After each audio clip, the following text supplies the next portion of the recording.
जानते हैं कि 8 अप्रैल 2024 को है सोमवती अमावस्या। अब दोस्तों ये सोमवती अमावस्या कोई साधारण अमावस्या नहीं है। ये अमावस्या वो अमावस्या है जो कि चैत्र महीने में पड़ने वाले चैत्र नवरात्रि के जो पहले जो अमावस्या पड़ती है वो ये सोमवती अमावस्या है। इसलिए इस सोमवती अमावस्या का बहुत ही बड़ा और विशेष महत्व है और ऐसे मौके बार बार नहीं आते हैं। हर चैत्र नवरात्रि के पहले सोमवती अमावस्या नहीं पड़ती है, पर इस बार पड़ रही है। इसलिए आप लोगों के पास एक बहुत बड़ा मौका है, जिस मौके को आप लोग फायदा उठा सकते हो और भगवान शिव जी को प्रसन्न कर सकते हो। अपने जीवन से दुख और परेशानियों को दूर कर सकते हो। देखो अमावस्या का जो दिन होता है ना, वो विशेष रूप से घर की दुख और परेशानियों को दूर करने के लिए होता है। अगर आप लोग चाहो तो भाई ये सोमवती अमावस्या का दिन आप लोगों के लिए बहुत अच्छा साबित हो सकता है, क्योंकि इस दिन अगर आप लोग एक दीपक वाला उपाय कर लेते हो तो आप ये समझ जाइए कि आपके घर में चाहे वो धन की समस्या चल रही हो, चाहे घर में प्रेम ना हो, चाहे घर में लड़ाई झगड़ा होता हो, चाहे घर से जुड़ी हुई किसी भी प्रकार की दुख और परेशानी चल रही है ना, तो ये वाला उपाय है। ये आपके घर के सारी दुख और परेशानी को दूर कर देगा और सुख और शांति को आपके घर में ले आएगा। अब दोस्तों इस वाले उपाय को आपको करना कैसे है? उपाय बहुत ही आसान है, पर दोस्तों जो व्यक्ति इस उपाय को समझेगा वही इस उपाय को सही से कर पाएगा और उस व्यक्ति को इस उपाय को करने का फल मिलेगा। ठीक है, तो सबसे पहली चीज दोस्तों हम समझते हैं कि ये सोमवती अमावस्या के दिन आप लोगों को इस उपाय के अलावा और क्या करना चाहिए। सबसे पहली चीज दोस्तों, सोमवती अमावस्या कोई छोटा दिन नहीं होता है।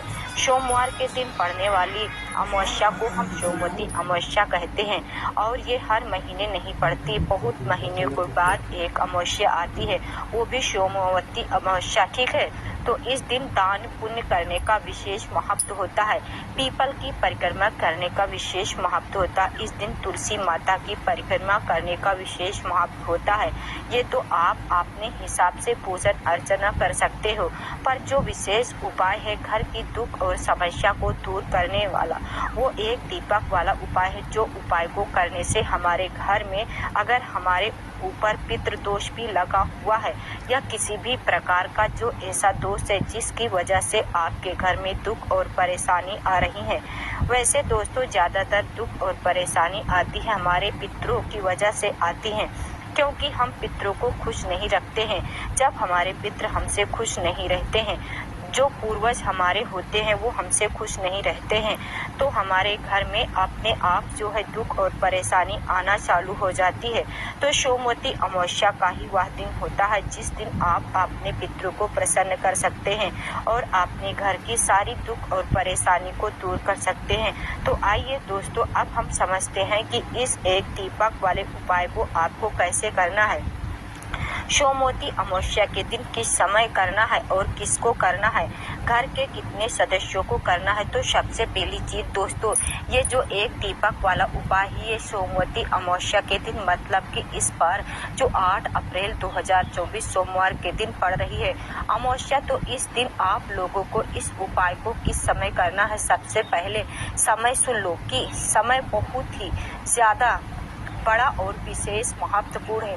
देखो इस एक दीपक वाले उपाय को करने का जो समय है सोमवती अमावस्या के दिन, वो शाम का समय है, प्रदोष काल का समय है, क्योंकि इस उपाय में हमें दीपक जलाना है। दीपक जो है ज़्यादातर शाम के समय प्रदोष काल में चलते हैं या रात्रि के समय चलते हैं। ठीक है, तो यह बात आप लोगों को समझ आ गई। जो शाम का समय होता है, प्रदोष काल का जो समय होता है, ये कितने बजे से लेकर कितने बजे तक का रहेगा और इस उपाय में को कब से लेकर कब तक के बीच में करना है। तो देखिए पंडित जी ने खुद ये बात कही है कि हर मौसम में प्रदोष काल का या शाम का समय अलग अलग होता है, तो आप अपने हिसाब से ऐसा समय चुनिए जब शाम हो रही हो और रात होने वाली हो, उसके बीच के समय को हम प्रदोष काल कहते हैं।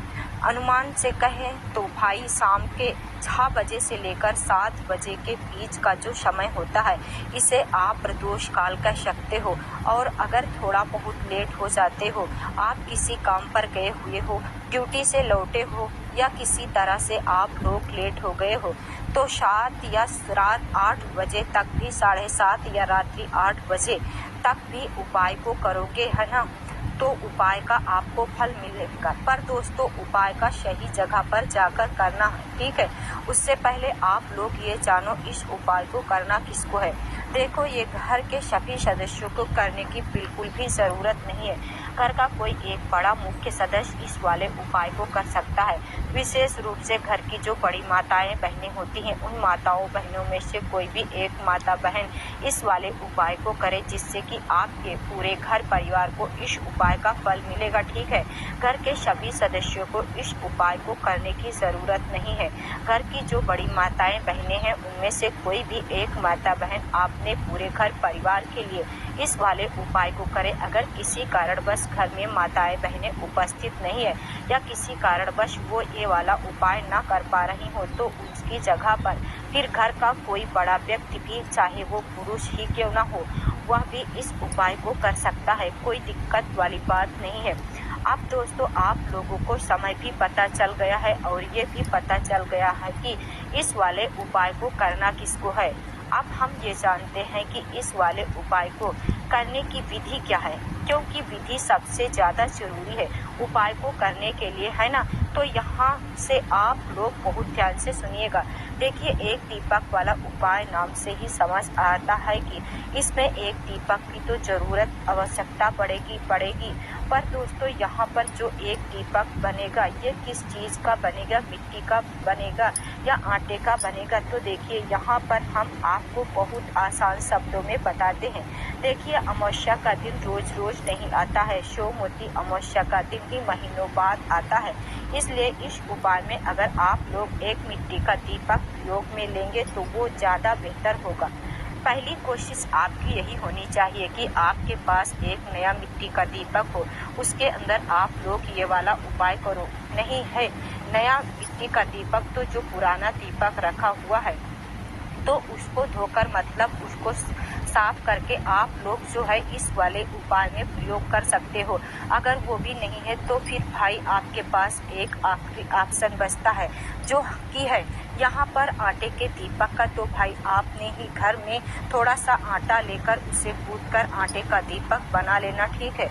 वैसे दोस्तों कोशिश आप यह करना कि मिट्टी का दीपक लेना, है ना, इसमें आप आटे का दीपक मत लेना। पर अगर किसी कारणवश आपने पूरी कोशिश करी, नहीं ले पा रहे हो आप लोग मिट्टी का दीपक, उस जगह पर फिर आप लोग आटे का दीपक आखिरी में ले लेना।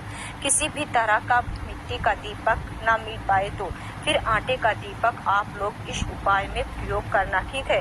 तो उस आटे को अलग से गूंथ कर ही लेना और एक मीडियम साइज का आटे का दीपक आप लोग तैयार कर लेना।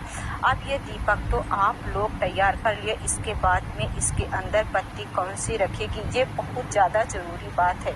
और लोग दोस्तों इसमें बहुत ज़्यादा गलतियाँ करते हैं इस उपाय को करने में, ठीक है। तो दोस्तों भगवान शिव जी के लिए हमेशा गोल बत्ती का प्रयोग किया जाता है, पर जो पितृ होते हैं, हमारे जो पितृ होते हैं, इनके लिए हमेशा लंबी बत्ती का प्रयोग किया जाता है। और यह बात आज से ही ध्यान में रख लो। और इस दीपक में लंबी बत्ती रखना है कि गोल बत्ती नहीं रखी जाएगी, इस बात को ध्यान से सुन लेना। अगर आपने गोल बत्ती इस दीपक के अंदर रख दी और उपाय किया तो भाई उपाय का फल आपको मिलेगा ही नहीं। इसलिए इस वाले दीपक के अंदर लंबी बत्ती रखना है। लंबी बत्ती जो आप लोग रखोगे वो बाजार से बनी हुई नहीं, आपने हाथ से बनाई हुई रखोगे। आपके घर में रुई होगी, उस रुई का थोड़ा सा लेकर अपने ही हाथों से एक लंबी बत्ती बनाकर तैयार करके फिर आपको अपने दीपक के अंदर रखना है। पर क्या बाजार से नहीं रख सकते हैं? रख सकते हो, पर अगर आप सच में अपने पितरों को प्रसन्न करना चाहते हो, तो आपने घर से दुख और परेशानी को दूर करना चाहते हो, तो आप लोगों को अपने हाथ से बनी हुई बत्ती का जो है प्रयोग करना है।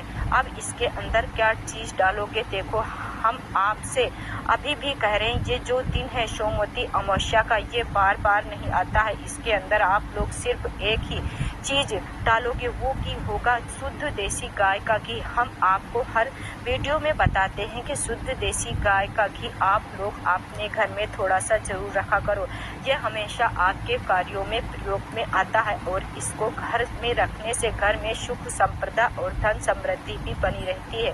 ठीक है, तो आपको क्या करना है, थोड़ा सा शुद्ध देसी गाय का घी इतना रखना है कि वह दीपक कुछ समय तक जलता रहे। इस बात का आप लोगों को ध्यान रखना है। ठीक है, तो शुद्ध देसी गाय का घी आप लोगों के दीपक के अंदर डाल दिया। जैसे ही दीपक तैयार हो जाते हैं, अब आपका दीपक तैयार हो चुका है। अब आपका जैसे ही शाम का समय होता है, शाम के समय कुछ समय पहले उपाय को करने की तैयारी शुरू कर देना है। शाम के 6 बजे से लेकर 7 बजे के बीच या रात्रि 7:30 या 8 बजे तक भी उपाय करोगे तो भी कोई दिक्कत वाली बात नहीं, आपका उपाय काम कर जाएगा।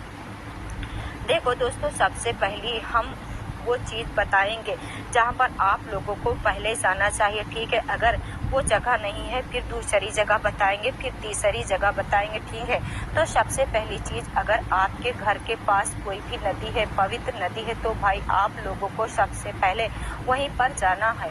अगर पवित्र नदी है तो पहुंच जाना है, अगर थोड़ा दूर भी है जा सकते हो आप लोग भाई पवित्र नदी पर ही जाना। और अगर नदी नहीं है तो भाई आपके घर के पास में कोई भी बावड़ी या कुआं होगा, है ना, तो भाई आप लोग वहां पर भी जा सकते हो।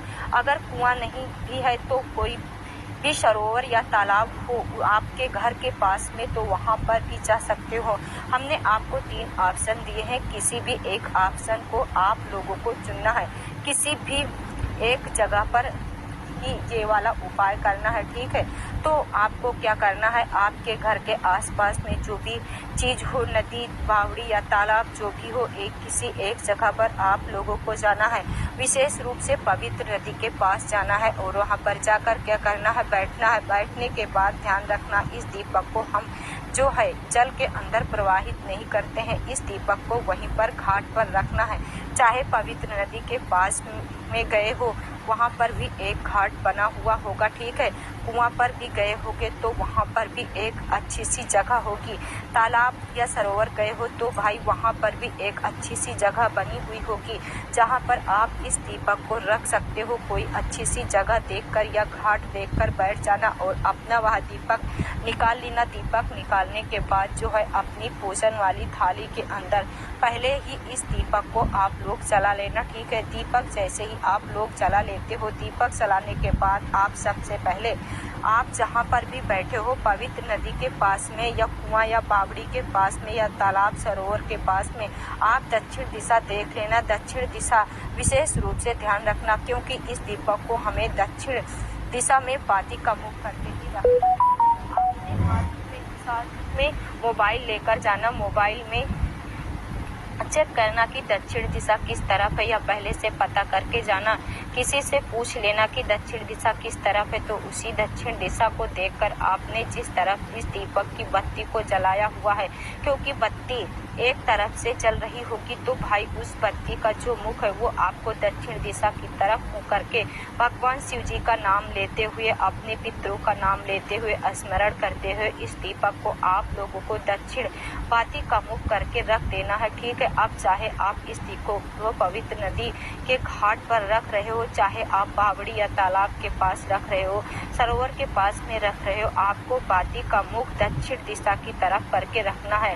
आपने पितरों का स्मरण करते हुए, शिव जी के नाम का स्मरण करते हुए इस दीपक को रखने के बाद आपको भगवान शिव जी से और अपने पितरों से प्रार्थना करना है, आपके घर में जितनी भी तरह की दुख और परेशानी आ रही वो उससे आपको छुटकारा दिलाए और अपना आशीर्वाद सदैव बनाए रखे। दोस्तों, ये वाला उपाय यहाँ पर पूर्ण हो जाता है।